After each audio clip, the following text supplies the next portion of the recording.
Hello everyone, कैसे हैं आप सब। Welcome to my channel. आज मैं आप लोगों के साथ अपना वैष्णो देवी ट्रिप का एक्सपीरियंस शेयर करने आई हूँ। बहुत अच्छे एक्सपीरियंसेस भी हैं और बहुत बुरे एक्सपीरियंसेस भी हैं, और ये वीडियो स्पेशली उन लोगों के लिए है जो लोग फर्स्ट टाइम यात्रा कर रहे हैं। तो चलिए स्टार्ट करते हैं। जय माता दी। सबसे पहला सवाल आता है कि ट्रिप हम कब प्लान करें, कौन से मंथ में ट्रिप प्लान करना चाहिए, कौन से मंथ में नहीं करना चाहिए। देखिए, वैष्णो देवी तो 12 महीने खुला रहता है, आप कभी भी जा सकते हैं। लेकिन नॉर्मली मॉनसून में ये यात्रा अवॉइड करनी चाहिए, क्योंकि मॉनसून में बहुत फिसलन होती है वहाँ पे। अब आप चढ़ाई कर रहे हैं, आपका ग्रिप नहीं मिलता आपको, तो आप आसानी से चढ़ाई नहीं कर सकते। इसलिए बोलते हैं कि मॉनसून में ये यात्रा अवॉइड करनी चाहिए। दूसरा सवाल है कि कैसे ट्रैवल करें। आप बाय रोड भी जा सकते हैं, बाय फ्लाइट भी जा सकते हैं, और बाय ट्रेन भी जा सकते हैं। अगर आप बाय फ्लाइट जा रहे हैं तो आपको जम्मू एयरपोर्ट पे उतरना पड़ेगा, और वहाँ से 50 किलोमीटर्स है कटरा। जम्मू से आप इजीली टैक्सी, कैब्स कुछ भी ले सकते हैं कटरा के लिए। अगर आप ट्रेन से ट्रैवल कर रहे हैं तो बहुत सारी सिटीज़ में से, बहुत सारे स्टेट में से आजकल कटरा तक की ट्रेन है। उसके अलावा जो नियरेस्ट रेलवे स्टेशन पड़ता है वो है उधमपुर। तो बहुत सारी जगहों से जम्मू तक भी ट्रेन जाती है। तो अगर आपकी ट्रेन जम्मू तक है तो आपको जम्मू से कटरा तक बस लेनी पड़ेगी या टैक्सी लेनी पड़ेगी। अगर आप उधमपुर उतर रहे हैं तो भी आपको वहाँ से टैक्सी या बस अवेलेबल हो जाएगा। और अगर आपका ट्रेन डायरेक्ट कटरा पे है तो फिर वहाँ से हार्डली 100-150 रुपये लेगा ऑटो वाला, और वो आपको कटरा बस स्टैंड तक छोड़ देगा। और अगर आप बस से ट्रैवल कर रहे हैं तो तब भी ये सेम अप्लाई होता है। बस से अगर आप ट्रैवल कर रहे हैं तो कई बसेस सिर्फ जम्मू तक जाती है, तो आपको जम्मू से कटरा तक दूसरी बस लेनी पड़ेगी या टैक्सी लेनी पड़ेगी।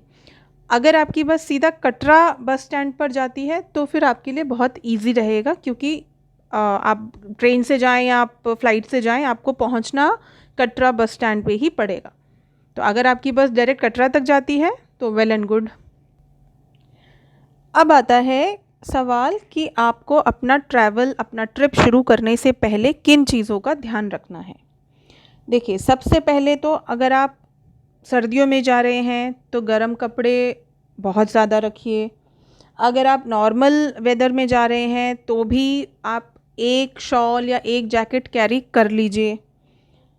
दूसरा, आपके पास फ़र्स्ट एड किट होना चाहिए। फ़र्स्ट एड किट का मतलब नॉर्मल एक बुखार की दवाई या पेट दर्द की दवाई या पेन किलर या वॉलिनी, ये सब आप कैरी कर लीजिए, आपको ज़रूरत पड़ सकती है यात्रा में। उसके अलावा जो आपको चाहिए वो है यात्रा पर्ची। देखिए, यात्रा पर्ची आपको कटरा बस स्टैंड से भी अवेलेबल हो सकती है। आप माता वैष्णो देवी के वेबसाइट पे, जो कि मैं यहाँ शेयर कर रही हूँ, आप उस वेबसाइट पे जाइए, वहाँ पे भी आप अपना यूज़र आईडी पासवर्ड बनाइए, रजिस्ट्रेशन कीजिए, और उसके बाद वहाँ पे भी आप ऑनलाइन यात्रा पर्ची ट्रैवल शुरू करने से पहले बुक कर सकते हैं। फ्री ऑफ कॉस्ट है। या फिर अगर आप कटरा बस स्टैंड पे उतरेंगे, वहाँ पे भी यात्रा पर्ची बनती है। या फिर आप ये दोनों चीज़ें अगर भूल गए हैं तो आप जिस भी होटल में रुकेंगे, क्योंकि कटरा में जो भी होटल हैं वहाँ पे वो लोग यात्रा पर्ची अवेलेबल कराते हैं, आपको हेल्प कर देंगे। वो कुछ 10 रुपये 15 रुपये अपना चार्ज लेते हैं। आप उस होटल से भी अपनी यात्रा पर्ची बुक करा सकते हैं। यात्रा पर्ची बहुत ज़्यादा ज़रूरी है। तो अगर आप अपना ट्रिप प्लान कर रहे हैं तो कोशिश कीजिए कि अगर आप ऑनलाइन यात्रा पर्ची बुक करा के जाएं, आप थोड़ा रिलैक्स होकर ट्रैवल कर सकते हैं। माता वैष्णो देवी .org जो वेबसाइट है, इस पे आपको ईजिली ऑनलाइन सर्विसेज सारी अवेलेबल होती हैं। जो है यात्रा पर्ची आपको यहाँ मिल जाएगी ऑनलाइन। अगर आपको आरती दर्शन करना है तो यहाँ पे ऑनलाइन मिल जाएगा आपको, उसके कुछ चार्जेस होते हैं। अगर आपको हेलीकॉप्टर बुक कराना है तो आपको यहाँ पे अवेलेबल हो जाएगा बुकिंग। अगर आपको रूम्स चाहिए तो उसकी बुकिंग यहाँ से हो जाएगी। अगर आप इंडिविजुअल पूजा कराना चाहते हैं तो भी वो यहाँ से आप बुक कर सकते हैं।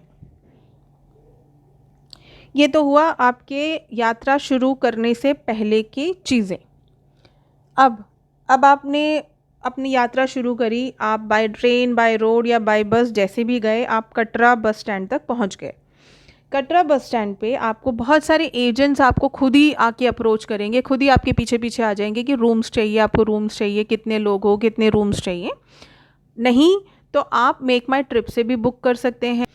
और अगर बिल्कुल ही आप चाहते हैं कि नहीं, इंडिविजुअल में अलग बहुत ही कम खर्चे पे जाना चाहते हैं, तो भी वहाँ पे 100 रुपीज़ का एक बेड, 150 रुपये का डबल बेड ऐसे भी अवेलेबल है। तो आपके पास तीनों ऑप्शन है। आप एजेंट के थ्रू जाना चाहते हैं, आप मेक माई ट्रिप के थ्रू जाना चाहते हैं, या आप सिंगल बेड या ऐसा कुछ बुक कराना चाहते हैं। उसके बाद आप अपना होटल आपने बुक किया, आप होटल पहुँच गए। देखिए, उससे पहले मैं आपको ये बता दूं कि अगर आप ट्रेन से ट्रैवल कर रहे हैं, जब आप कटरा रेलवे स्टेशन पर उतरेंगे तो वहाँ पे सबसे पहले आपका कोविड टेस्ट का रिपोर्ट चेक किया जाएगा, या फिर अगर आपने 2 वैक्सीनेशन करवाई हुई है तो उसका रिपोर्ट चेक किया जाएगा। अगर आपने ये दोनों चीज़ें नहीं कराई है तो हैंड टू हैंड वहाँ पे आपका कोविड टेस्ट होगा। तो अगर आप कटरा रेलवे स्टेशन पे उतर रहे हैं तो कम से कम 1 से 1.5 घंटे का वहाँ पे वेटिंग है। आपकी रिपोर्ट्स चेक होगी, आपका कोविड टेस्ट होगा। अगर आपने कोविड टेस्ट की रिपोर्ट आप नहीं कैरी कर रहे हैं तो इन सब में 1 घंटा लग जाता है। उसके बाद आपका आरोग्य सेतु ऐप चेक होता है, उसके बाद ही आपको रेलवे स्टेशन से बाहर निकलने दिया जाता है। चलिए, अब इसके बाद आप अपनी यात्रा कब शुरू करें। देखिए, डिपेंड करता है आपका चलने का स्पीड कितना है। टोटल यात्रा 12 से 13 किलोमीटर की यात्रा होती है। देखिए, दर्शनी दरवाजे से लेकर अर्धकुंवारी तक 6 किलोमीटर है और अर्धकुंवारी से भवन तक 6-6.5 किलोमीटर है। तो 12 से 13 किलोमीटर की टोटल यात्रा है। अब हमने अपनी यात्रा शुरू करी थी रात के 8 बजे। जब आप अपनी यात्रा शुरू करते हैं, दर्शनी दरवाजे पर आपको 1 घंटे का वेटिंग होता है, 1 घंटे की लाइन लगी होती है वहाँ पे, ताकि आपका आरोग्य सेतु ऐप चेक कर सके, अगर आप लगेज कैरी कर रहे हैं वो चेक कर सके और आपकी यात्रा पर्ची चेक कर सके। तो उसमें आपका 1 घंटे का वेटिंग होता है, 1 घंटा लग जाता है आपको लाइन में। यात्रा शुरू करते वक्त आपको खाना पीना कुछ भी कैरी करने की ज़रूरत नहीं है, क्योंकि रास्ते में बहुत सारी खाने की चीज़ें हैं, पानी, जूस, खाना पीना सब कुछ अवेलेबल है। आपको कुछ भी कैरी करने की ज़रूरत नहीं है, पानी की बोतल, जूस या कुछ भी कैरी करने की ज़रूरत नहीं है। अगर आप बैग कैरी कर रहे हैं तो कम से कम सामान उसमें कैरी कीजिए, क्योंकि आपको चढ़ाई में अगर आप पैदल जा रहे हैं तो आपको बहुत दिक्कत होगी उसमें, अगर आप हेवी सामान लेकर चढ़ेंगे तो। आप अपनी दवाइयाँ कैरी कर सकते हैं, मोबाइल फ़ोन कैरी कीजिए और अपनी ज़रूरत की चीज़ें, अगर आपको लगता है कि आपको दर्शन से पहले नहाना है और कपड़े चेंज करना है तो एक जोड़ी कपड़े कैरी कीजिए। उसके अलावा आपको कुछ भी कैरी करने की ज़रूरत नहीं है। खाने पीने की सारी चीज़ें ऑन द वे अवेलेबल होती हैं। हमने जब अपनी यात्रा स्टार्ट करी तो हमने माता की चुनरी ली, सर पर बांधी और एक डंडा लिया, जिससे कि हमें चलने में आसानी रहेगी। आपको 10 रुपये में वहाँ पे एक डंडा दे देते हैं, एक डंडा 10 रुपये में मिल जाता है। आप वो डंडा लेके चलिए ताकि आपको चढ़ाई चढ़ने में ईजी रहे थोड़ा। अब दर्शनी दरवाजे से चेकिंग कराने के बाद आप आगे जाते हैं, वहाँ पे आपको 2 रास्ते दिखते हैं, एक नया रास्ता और एक पुराना रास्ता। पुराने रास्ते पर पालकी, घोड़े और लोग ये तीनों जा सकते हैं, लेकिन नए रास्ते पे जो नया ट्रैक बनाया हुआ है उसमें घोड़े, खच्चर ये सब अलाउड नहीं है। वहाँ सिर्फ यात्रियों के लिए पैदल चलने की अरेंजमेंट है। वहाँ पे रास्ता थोड़ा सा स्मूथ है, ज़्यादा पथरीला नहीं है, तो वहाँ पे पैदल चलना बहुत आसान रहता है। तो वो आप डिसाइड कीजिए, अगर आपको नए रास्ते से जाना है या पुराने रास्ते से जाना है। काफ़ी लोग पुराने रास्ते से जाते हैं, हम भी पुराने रास्ते से ही गए थे क्योंकि हम पहली बार जा रहे थे तो हमें पता नहीं था। पुराने रास्ते में एक प्रॉब्लम जो आपको आ सकती है वो ये है कि आप पैदल चल रहे हैं और घोड़े भी उसी रास्ते से, खच्चर भी उसी रास्ते से, पालकी भी उसी रास्ते से जा रही है, तो आपको थोड़ी सी दिक्कत हो सकती है। घोड़े रास्ते भर में गंदगी करते हुए जाते हैं, तो आपको, अगर आप नंगे पैर जा रहे हैं तो आपको उसके ऊपर से चलना पड़ेगा पैदल, या अगर आप जूते भी पहन के जा रहे हैं तो आपको फिसलने का डर हो सकता है, चिकनाहट हो सकती है उस रास्ते में। तो अगर आप नया वाला रास्ता चुनते हैं तो पैदल यात्रियों के लिए बहुत अच्छा रहता है, बहुत सुविधा है नए रास्ते पर।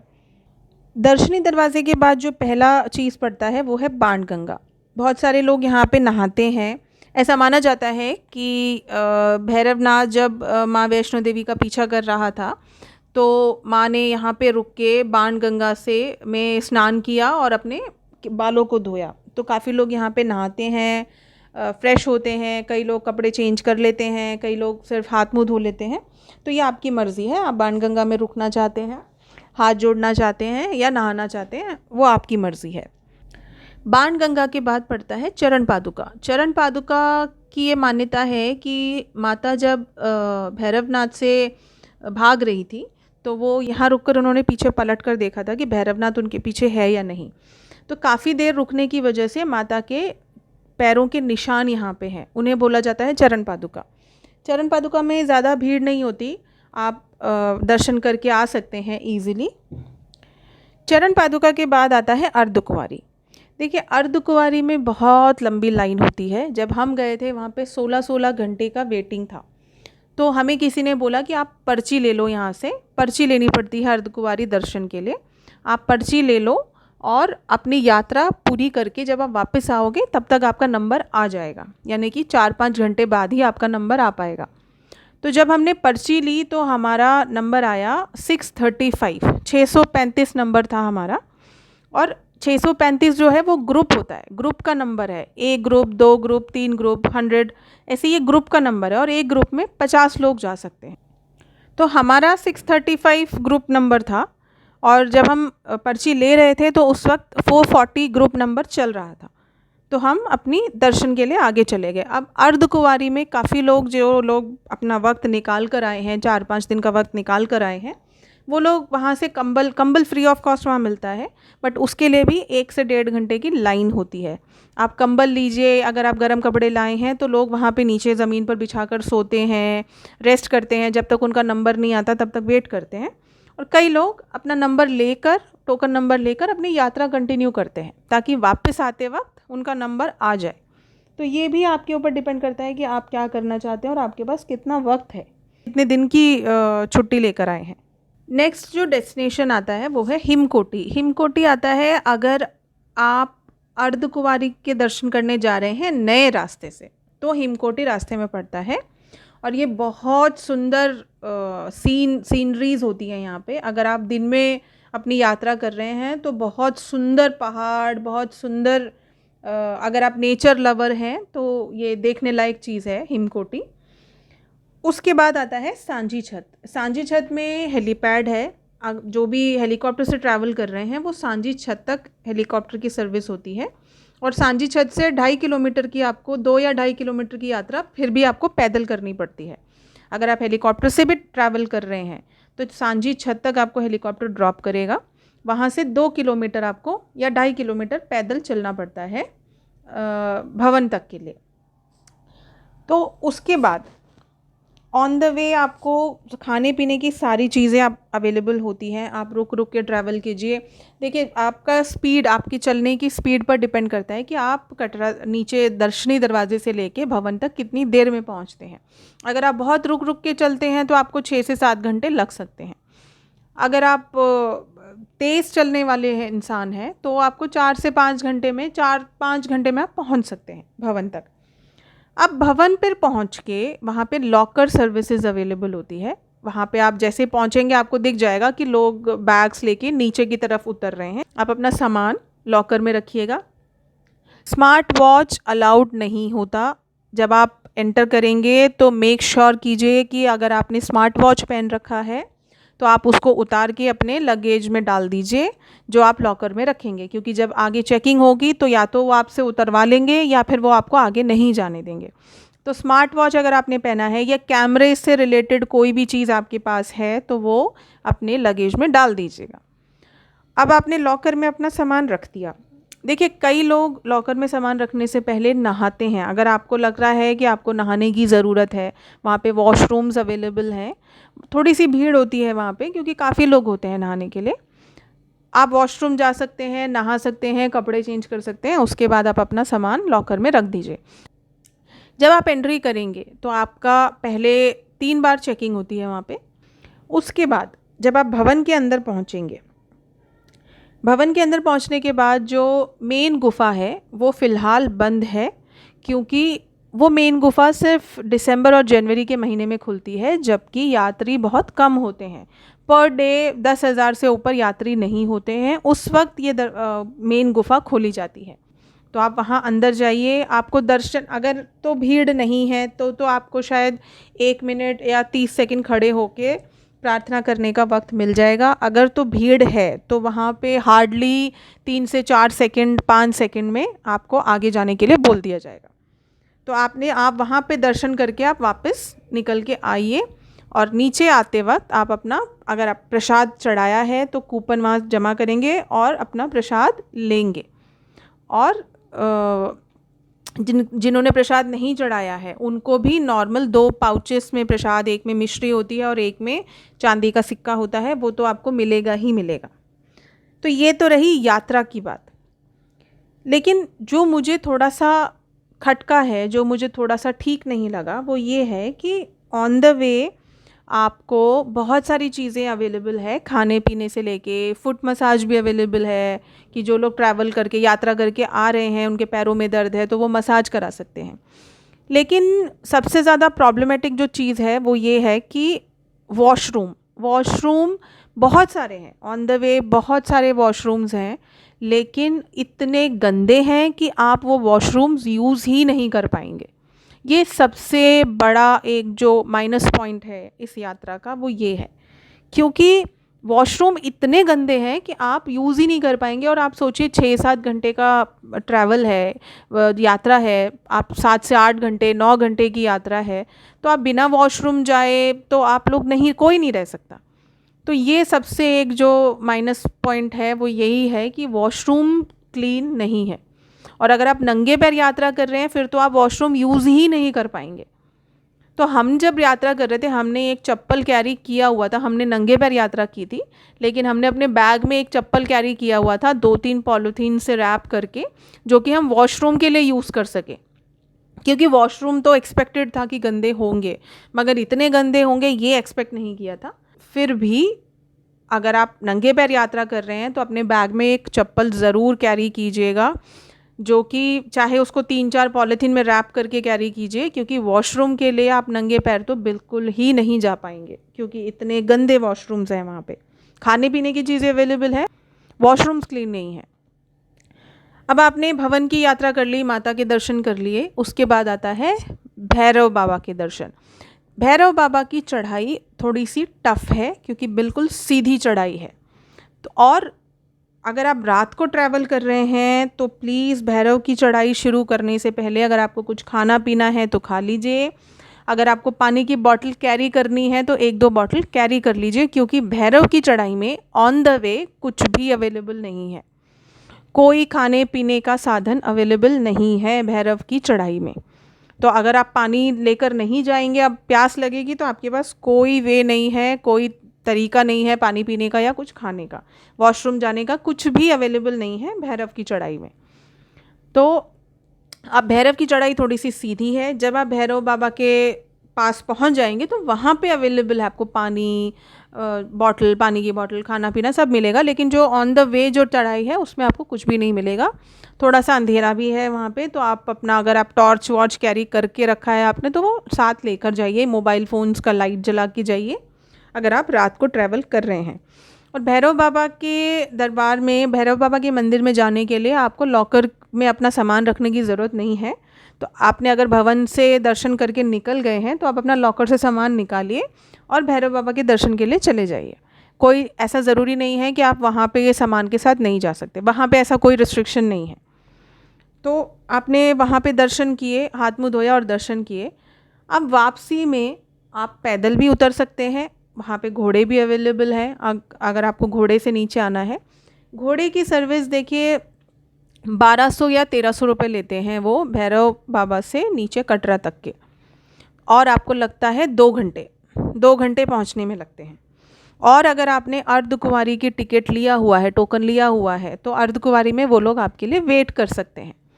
लेकिन हम अर्धकुंवारी में दर्शन नहीं कर पाए, हम बाहर से हाथ जोड़ के आ गए, क्योंकि जब हम इतनी यात्रा करने के बाद भी 3-4 घंटे के बाद भी हम जब नीचे पहुँचे तो 440 से लेके 460 तक का ही नंबर आया था, हमारा था 635।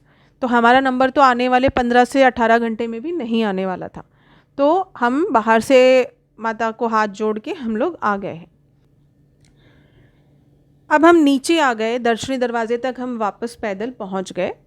अब यहाँ से हमको ऑटो लेना था अपने होटल जाने के लिए, मगर यहाँ से कोई भी ऑटो वाला होटल तक जाने के लिए तैयार नहीं था कि वो गलत रूट है, हम उस रूट पर नहीं जाएंगे।